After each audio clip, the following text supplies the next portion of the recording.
So, you're going to go test drive some new car. It sounds like a plan, but do not make these classic test driving mistakes.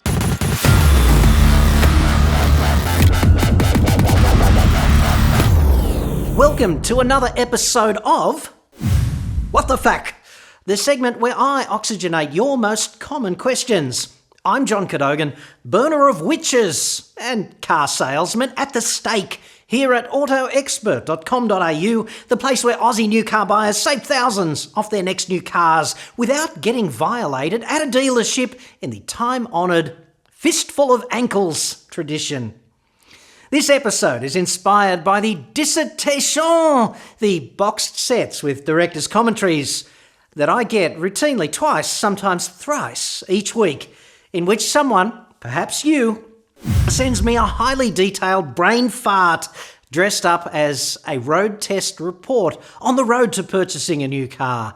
Their bespoke road test report, detailed driving impressions, and I do mean detailed, 3,000 words, often with no punctuation. The education system leaves far too many people behind, and often they're painted on a sweeping Technicolor backdrop of Yaris versus LandCruiser. Please help me decide. So that's interesting. There's really three mistakes for the test drive obsessed new car buyer. Let us exorcise them and cast them back into the pit of hell so that my inbox can once again rejoin humanity and roam the earth unencumbered and do what it was primarily designed for, picking up chicks.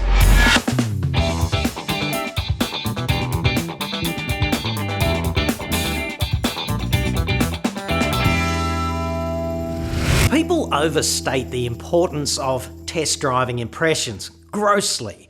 Look, if you're a complete car nut, something I can certainly relate to, then driving impressions are certainly important to you. I get that. But if you are a mainstream car buyer, it's the 21st century, and if you take the most popular segments, the small cars, the medium SUVs, the 4x4 utes, whatever, they all drive very similarly within the segment. I mean, obviously utes don't feel the same as small cars, but all the top utes feel very similar, and so do all of the best small cars. You can call bullshit on this if you want, and I can already hear car enthusiast nuts doing this all over town, but all car makers benchmark every new car against the leading competitors. The entire aim of this process is to get close or a little bit ahead on key dynamics criteria. They present these analyses at press conferences during the launch. This is why, dollar for dollar, cars in the same category are increasingly trending towards becoming clones of one another. And yeah, there are driving differences, but they're generally not critical differences in the context of ordinary owners and what they should buy.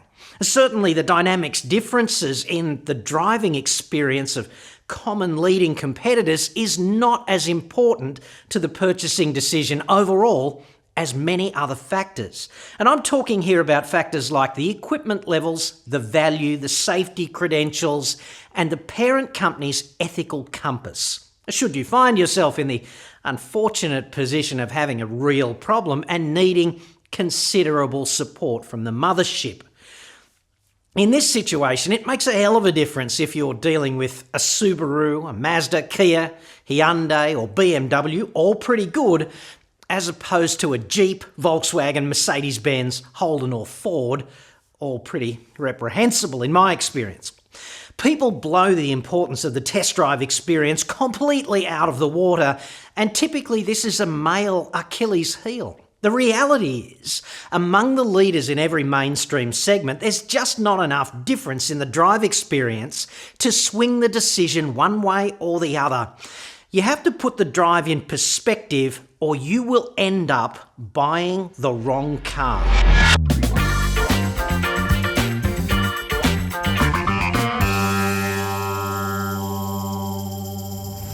Mistake number 2 is also pretty much a guy thing. If you're a man, there's a certain societal expectation that you can drive like a boss, get in an unfamiliar car and be in friggin' charge, put it through its paces, beat it into submission.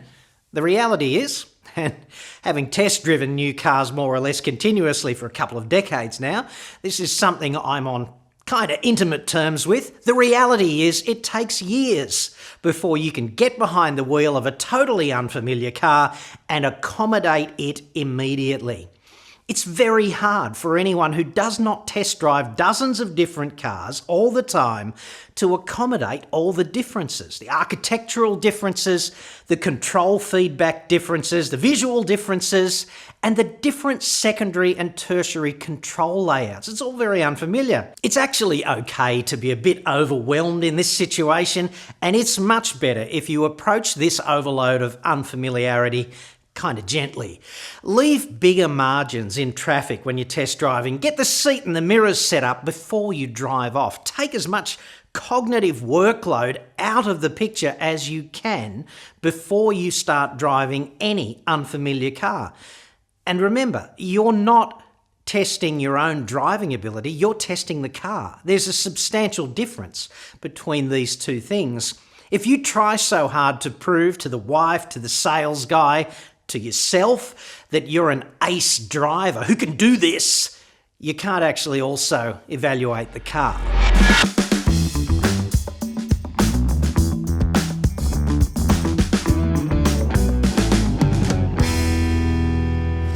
This mistake flows from mistake number 2, and it's probably the worst one because it can really lead you up the wrong garden path.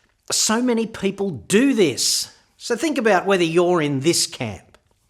Typical car buyers drive 1 or 2 cars for 3 or 4 years, and they rarely drive anything else. So you thrust yourself into some new car and right away it feels different.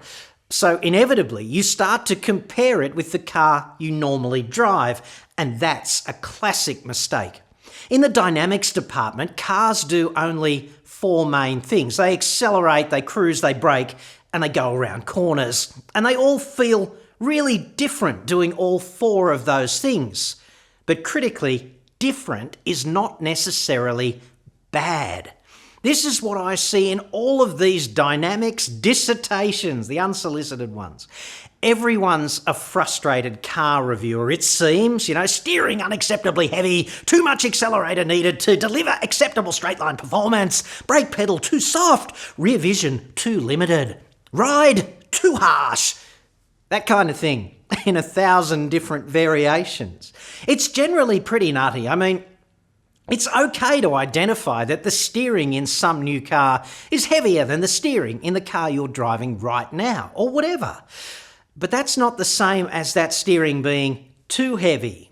Because guaranteed, after a week in your garage, that steering is gonna feel completely normal. And if you jumped back in your old car at that time in the future, its steering would just feel way too light.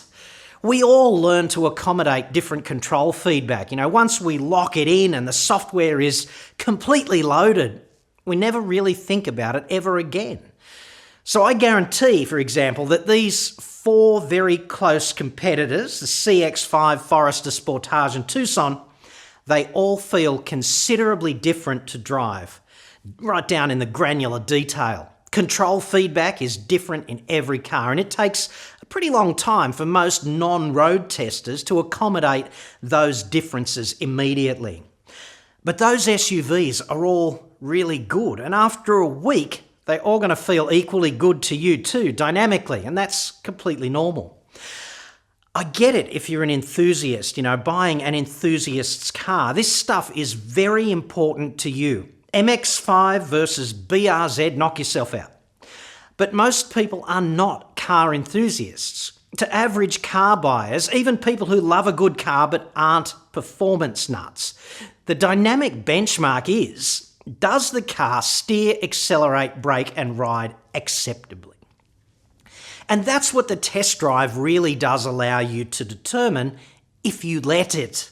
The same can be said of things like rear vision. People often make snap judgments about external vision all the time test driving new cars. But I guarantee that all good cars in the same segment have decent rear vision. Certainly some new car might look different through the mirrors to the car you're driving routinely, but functionally, you're there to determine if it does the job. You need to give yourself time to acclimatise to the differences simply so you don't equate different with bad. The classic example is a smaller rear window. By definition, that is going to give you less vision from the central rear view mirror, and I get that this might give you a negative first impression. But unless you critically, logically evaluate what you can see to the rear in concert with the view from the wing mirrors on the side, then you're being unwittingly perhaps kind of a dick. A negative first impression is way different from objectively identifying a visual deficiency with the rear vision. One's real and one's just perception. Dimensions are a classic too. I've had people tell me that car A is way too big compared with car B, and when you actually drill down into the specifications, there's only like 5 centimetres in it in overall length. 2 inches in the land of the free and the home of the Donald.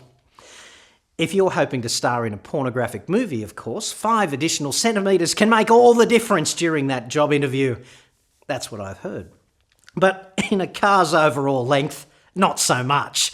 The message here is pretty simple. Subjective first impressions are often false, and humans are generally pretty crap at determining dimensions visually. Always defer to the specifications there. And just to balance up the gender bias expressed earlier, chicks are very bad at this. They will tell you decisively that one car is just too big and another is just right, the Goldilocks car, even if they are objectively the same size. And when you point this out with documentary evidence, voice of experience, it often does not change a thing.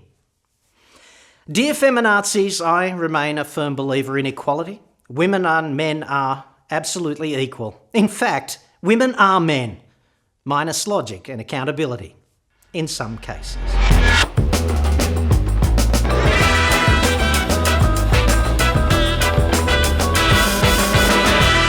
When you're test driving, take a nice moderate drive for about 30 minutes. See how comfortable you can get. See how easy or not it is to pair up your phone and plug in an address in the GPS and maybe navigate yourself there. But don't make mountains out of molehills on dynamic differences. Different to your old car is not the same as bad. It probably just feels unfamiliar. And remember, the test drive is super important to the dealer because he wants you to run your hands all over that car and fall in lust. The better for him to greet you and gut you upon your return. So when you get back to the dealership, shields up, phasers on stun. Don't stand on his X and get gutted by some slime bag. I hope this helps. I'm John Cadogan. Thanks for watching.